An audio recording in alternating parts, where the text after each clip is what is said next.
Welcome back. Let's discuss aviation now. Traveling by air across the country has now become a luxury following the decision of airline operators to increase their fares across board. Now, earlier in the week, domestic airline operators resolved to increase airfares by 100% with effect from March 1st this year. Now, this, they say, is as a result of high cost of aviation fuel and inadequate supply of forex in which they transact their business.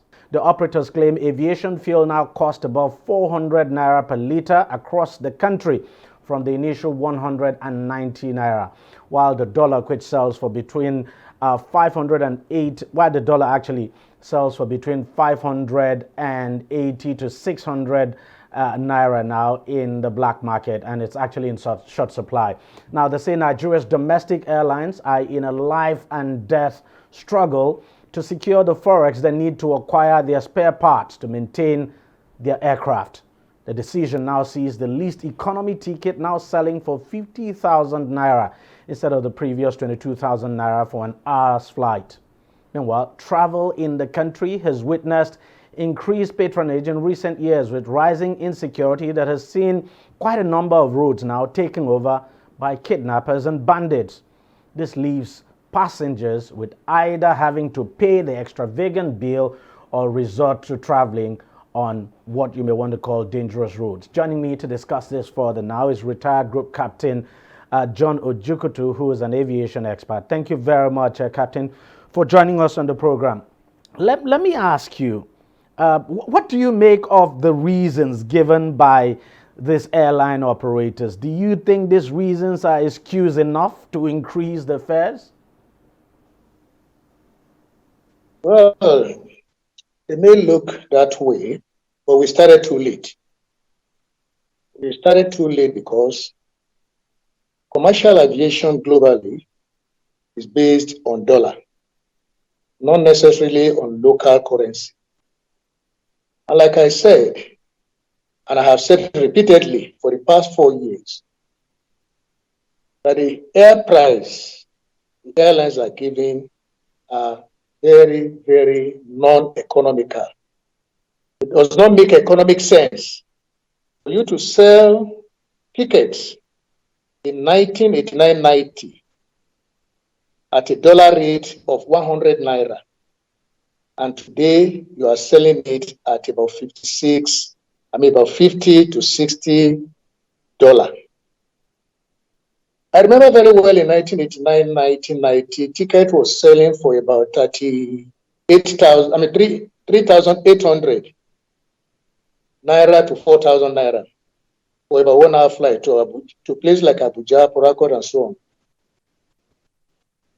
And the dollar was exchanging at that rate at 40 naira to $1, which means the airfares at that time was $100. And when the dollar kept increasing against the naira, the air ticket has remained very stagnant for the past 20 years. Naira have exchanged at 180, the dollar has exchanged at 180 naira, up to 360 naira, up to 400 naira. And every time I keep saying that the airline are not making the necessary profit that they should be making, except they are making money from somewhere else, because the spare parts were there for them to buy in dollar. But again, as at the time the ticket was selling at $100 in those days, at $100 in those days, in the 89, 90, like I said, we were refining fuel in this country. We were refining fuel. But things have changed. Things have ever since changed. In the last 10 years, we have been importing fuel. So the price of fuel we are buying now is not what we were buying before. So these are all the changes that have happened, and nobody has taken anything seriously. And unfortunately, like I always talk about the domestic airline, they do not have business plan for the commercial services that they are doing. They have no business. What I have seen them doing is that they have been recycling the business plan of those who were operating in the 80s and 90s. They are using their business plan. But if you are coming into the business like this, how many passengers are available for you on the route you have selected? How much money will you be making for it? And what is the cost of it? What is the operational cost? All these things have never been factored. So what most airlines that have operated within this period have depended on was government intervention. They have lived on government intervention. And like I said, in 2012, they got over 200 billion naira intervention from government. How many of them have refunded that money till today? Just last year, when they were asking for intervention fund because of COVID, which was not necessarily the concern of commercial aviation that time, because it was too early for them to start asking for money from government. They asked for government said they were going to give them 5 billion. As at that time, most of them were owing the government services for 22 billion. So the reality on the ground today is that the government that has been giving intervention fund itself has no money today. So virtually everybody is on the knee. Government operators, including FAM, NAMA, they're on their knees because even these airlines are not paying them for the services that they have provided. And government has no money to implement those ones. So the reality is on the ground. What is the cost of flight today? For me, it cannot be less than $100. Sorry, Captain. It should be more than $100. Yeah, Captain, if you can hear me. So essentially what you are saying is that Nigerians, especially those who are flying, will have no choice other than to adjust to the new reality. And the truth is that this 50,000 naira can actually still go up because the price of aviation fuel is still going up. And it can actually go up further with the crisis you have in Ukraine now. And, even the cost of Forex can actually go up as well. So we should expect that, look, 50,000 naira we're talking about can actually change in a couple of weeks. It will. And that's what I'm saying. It will. Based on the rate of dollar to naira, it will. Well, let me speak a little bit about the issue of fuel. I am not in support of government giving subsidy to the commercial or the fuel marketers.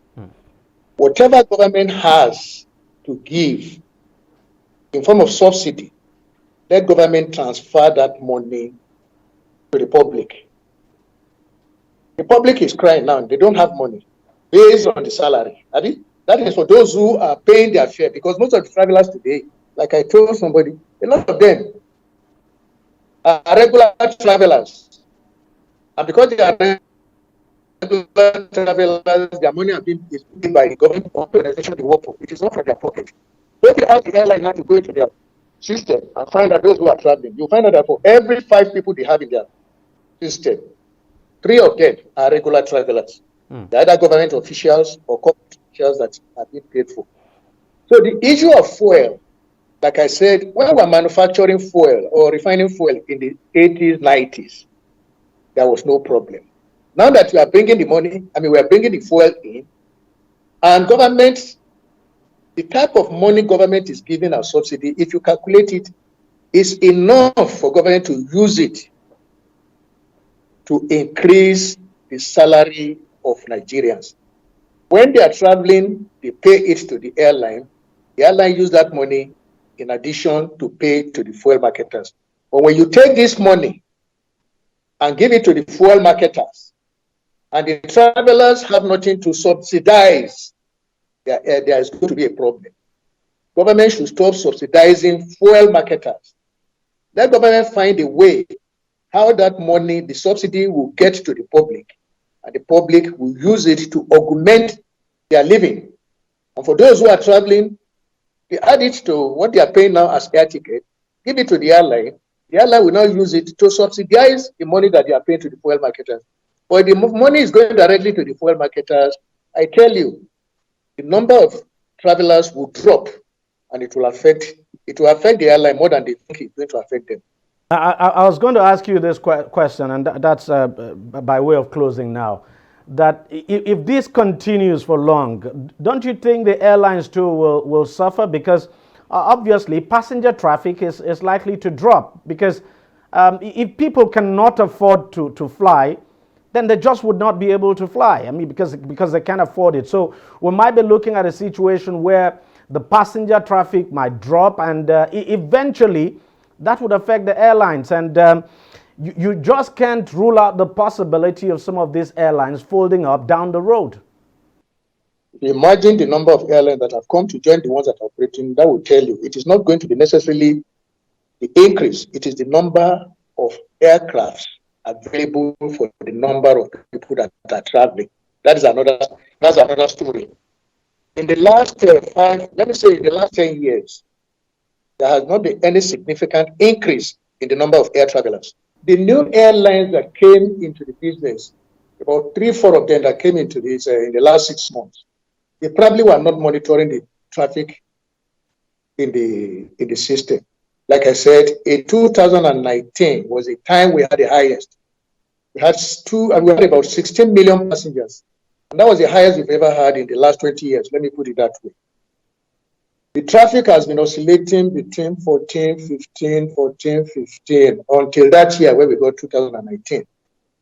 One probably would have expected that, but for COVID, we probably would have achieved what was planned for in 2020.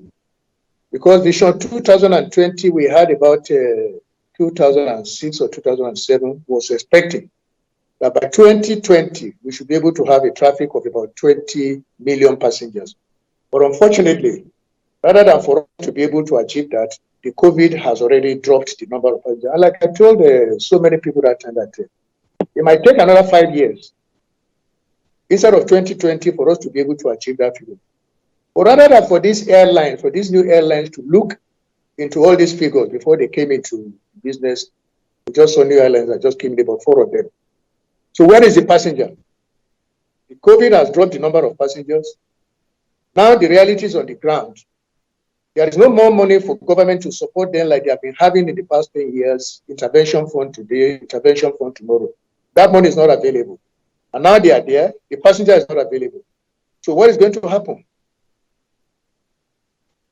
Last year, no, not last year, 2020, when this issue started, I advised a lot of them should find a way to convert their aircraft to carry cargo, because the number of passengers will drop and we may not be able to achieve 2019 figure until the next 2 to 5 years.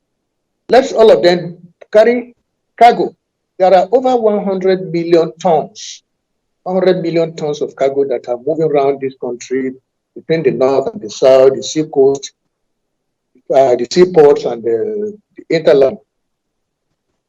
The commercial aviation can help, because right now we are doing less than 500 million tons, less than 1/4 of a million tons in cargo transportation within the country, both in export and import. So we should be targeting at least 1 million out of about 100 million that are moving around the whole country. But unfortunately, I haven't seen any sign along that direction.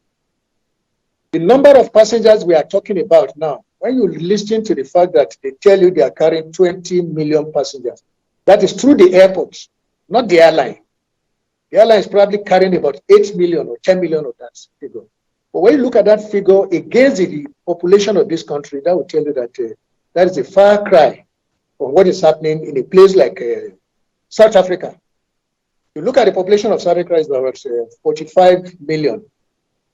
South Africa, 45 million. Is it not sorry, sir, is it not a contradiction that despite all these pictures you're painting, you know, these pictures, the situation of passenger traffic going down and likely to go down further with this increase in airfare, we're still seeing new airports being built. I mean, the new airports are springing up everywhere. Virtually every state government is building new airports. I haven't seen any sense in it. I have not seen any economic sense in what most states are doing. I don't want to be particular about any state. But if I want to build an airport in any place, I look at what are the airports that are surrounding me. What is the traffic in this airport? If I have 3 airports surrounding my state from 3 other states, and I've been oscillating between my state capital and these other places to board plane outside this country, the first thing I do is to find out these three airports, what is the traffic, passenger traffic of these airports? I calculate it. Any airport in this country today that is carrying less than 500,000 passengers. I would rather even say 1 million. 1 million passengers, because that is what Port Harcourt is carrying. Kano, that was carrying about that, has even gone less than that. Any airport that is carrying less than 1 million cannot buy it. Because when you look at the cost of maintaining the airport, then you know that it is not worth building an airport with the state money that should have gone into either health or that should have gone into education. A place like this, Lagos State can afford to have two airports, like they are trying to build one now. They can, because Lagos Airport has the highest traffic around us here now. Lagos Airport, in terms of passenger, it's almost about 8 million. You understand? It's almost about 8 million. But when you look at three airports surrounding, 4 airports in the same environment, and they cannot record 1 million passengers, and the states within that environment are thinking every day on how to build airport. The question I ask is, what is the meaning of that airport? Now, that you cannot put money into the education of your children in that state, that you cannot put money into the health sector, that you cannot put money into the road sector to carry goods from the agricultural producing area into the market. Something definitely is wrong with the projection of some of these things. Honestly, I can't but agree with you, Captain. Honestly, I can't but agree with you. But we just have to leave it there. Thank you very much for your time, and thank you for talking to us. Much I appreciate you, DG. Well done, eh? Very much for watching. I'll see you again next week. Bye-bye.